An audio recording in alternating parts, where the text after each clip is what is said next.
धन्यवाद सभापति महोदय। आपने मुझे मांग संख्या 28 चिकित्सा एवं स्वास्थ्य, मांग संख्या 27 चिकित्सा शिक्षा पे बोलने का मौका दिया। सभापति महोदय,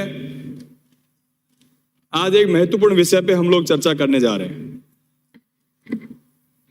चिकित्सा व्यवस्था जो कि हर व्यक्ति की जरूरत है,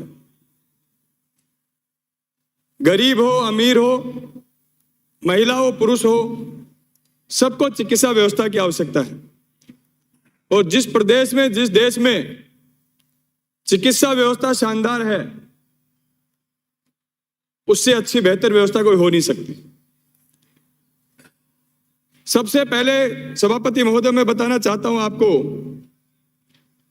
कि जब पहले गांव में, मध्यम वर्गीय परिवार में, गरीब परिवार में कोई व्यक्ति बीमार होता था, किसी का परिजन बीमार होता था, तो सबसे पहले किसी साहूकार के पास भागते थे कि यार पैसे उधार दो, मरीज को दिखा करके लाना।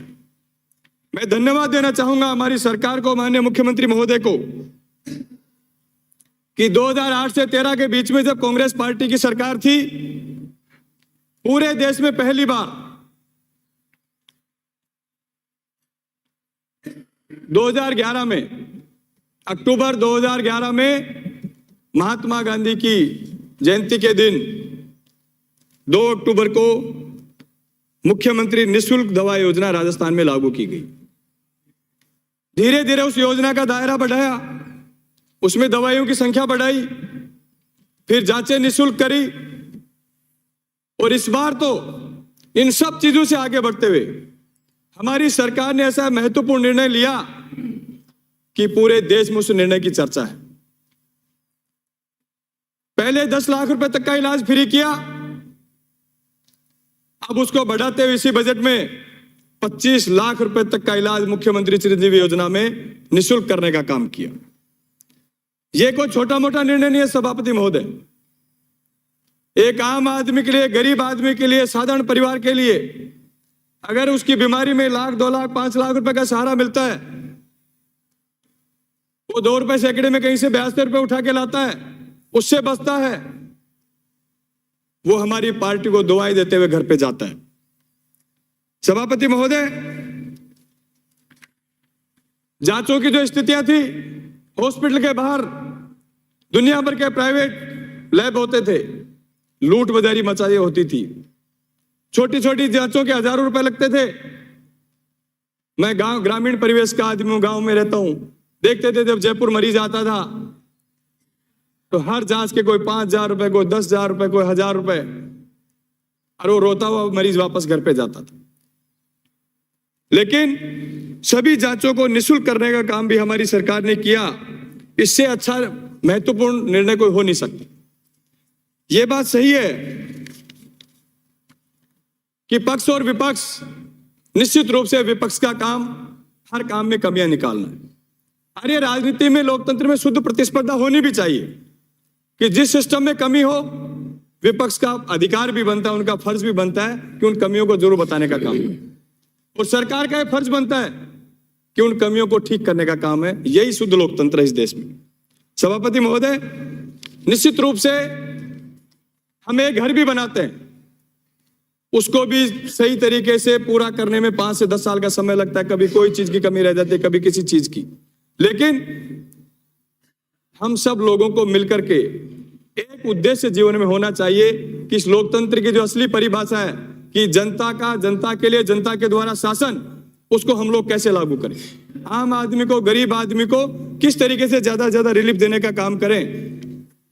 निश्चित रूप से मुख्यमंत्री चिरंजीवी योजना पूरे देश में एक ऐतिहासिक योजना हमारे लिए लेकर के आए। अभी माननीय सदस्य जो मेरे से पहले बोल रहे थे, डॉक्टर्स की कमी आपने बताई। आपको ध्यान होगा, पहली बार राजस्थान में ऐसा हुआ है, एक भी पीएससी और एक भी सीएससी में डॉक्टर की पोस्ट रिक्त नहीं है। कल की डेट में जो डॉक्टर की पोस्टिंग हुई है, राजस्थान की कंप्लीट पीएससीयां भर दी गई है। सीएससी में सिर्फ 3 पोस्ट खाली बची है, वो भी आज अभी सेक्रेटरी साहब कर देंगे, आज भर देंगे। कितना ऐतिहासिक निर्णय है। आपकी सरकार जब थी 2018 में, मुझे सौभाग्य मिला विराटनगर की जनता का प्रतिनिधित्व करने का। नहीं, एक भी पीएससी एक भी सीएससी खाली नहीं है निश्चित रूप से। कल जो पोस्टिंग हुई आप लिस्ट उठा के देखिए, हो सकता है सब सारे पद कंप्लीट पद, एक भी पीएससी और सीएससी खाली नहीं है आसन से, निश्चित रूप से व्यक्तिगत वार्ता नहीं। सिर्फ 3 सीएससी खाली, 3 पोस्ट खाली रही है सीएससीओ पे, उनकी पोस्टिंग भी आज हो जाएगी। एक भी पीएससी, ये ऐतिहासिक निर्णय है, छोटा निर्णय नहीं है। जब 2018 में चुनाव जीत के आया था, मेरी विधानसभा में 44 डॉक्टर की पोस्ट थी, जिसमें से सिर्फ 18 भरी हुई थी। सारी पीएससी खाली पड़ी थी, सीएससी खाली पड़ी थी। आज 4000 डॉक्टर्स की भर्ती की है, उनकी पोस्टिंग करने का काम किया है। ये कोई छोटा मोटा निर्णय नहीं है। पहले गांव में डॉक्टर मिलते नहीं थे, कंपाउंडर इलाज करते थे, हम सब लोगों ने देखा है। आज गांव की पीएससी पे एमबीबीएस डॉक्टर बैठा है, पीजी डॉक्टर बैठा है, सीएससी में डॉक्टर बैठे हैं। तो आप सब लोगों को कम से कम सारे पद भर दिए। अब तो ताली बजा दो एक बार सारे मिल करके, अब तो कम से कम टेबल बजा करके सरकार का स्वागत आप लोगों को करना चाहिए कि सारे डॉक्टर से पद भरने का काम किया। सभापति महोदय, मेडिकल कॉलेज आज से 5 साल 10 साल पहले क्या हालात थे? डॉक्टर्स की कमी रहती थी, विदेशों से एमबीबीएस कर करके आते थे, अदर स्टेटों से करके आते थे।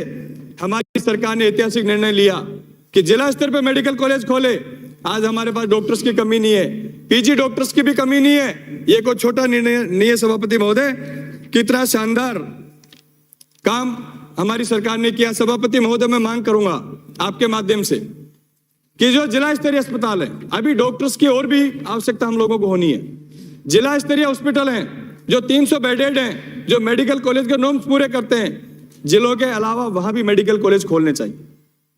मैं मांग करूंगा आपके माध्यम से कि हमारा कोटपुतली 300 बेड का बीडीएम हॉस्पिटल है, अगर उसमें मेडिकल कॉलेज खोल दिया जाए तो आपके जो एसएमएस के ऊपर जो भार आता है, हरियाणा तक का पेशेंट यहां पर आता है, निश्चित रूप से उस पेशेंट को वहां पे रिलीफ मिलेगी।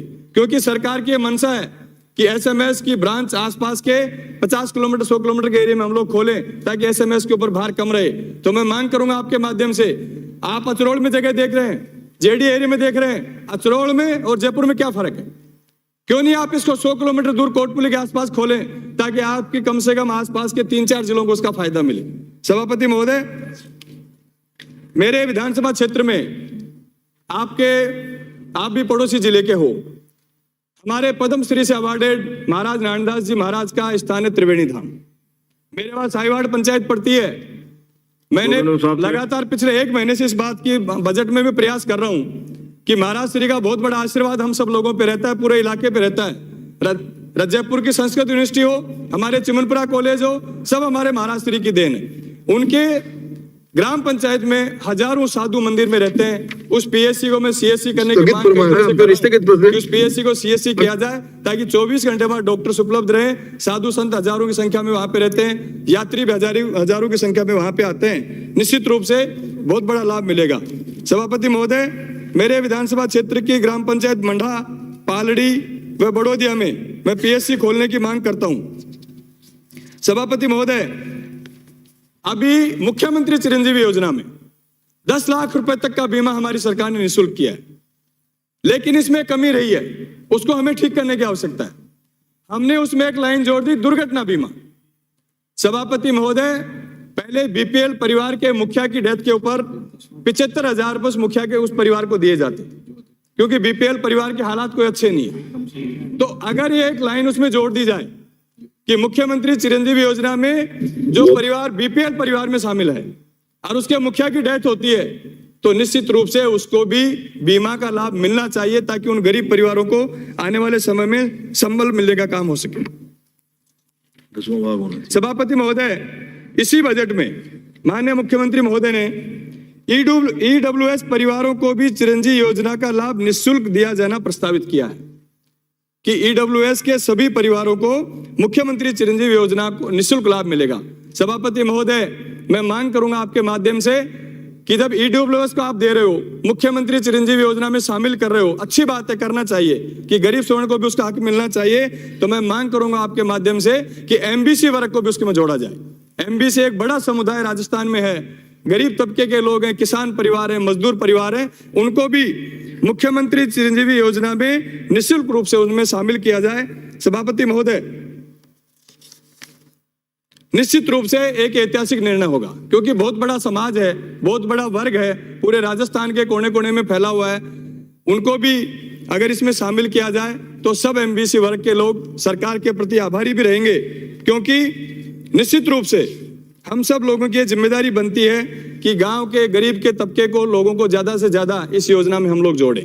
क्योंकि मैं देखता हूं कई बार कि अचानक आदमी बीमार हो जाता है, इसमें जुड़ा हुआ नहीं होता है, उसमें 3 महीने का प्रोसेस होता है। अगर उस प्रोसेस को थोड़ा जल्दी किया जाए तो इसका भी फायदा हम सब लोगों को मिलेगा। सभापति महोदय, ग्राम पंचायत स्तर पे हम लोग सब सेंटर खोल रहे हैं, लेकिन एक एक ग्राम पंचायत के गांव में 5-5, 7-7 किलोमीटर का डिफरेंस। तो अगर बड़े राजस्व गांव में भी हम लोग सब सेंटर खोलने का काम करें तो उन गांवों को भी इसका फायदा।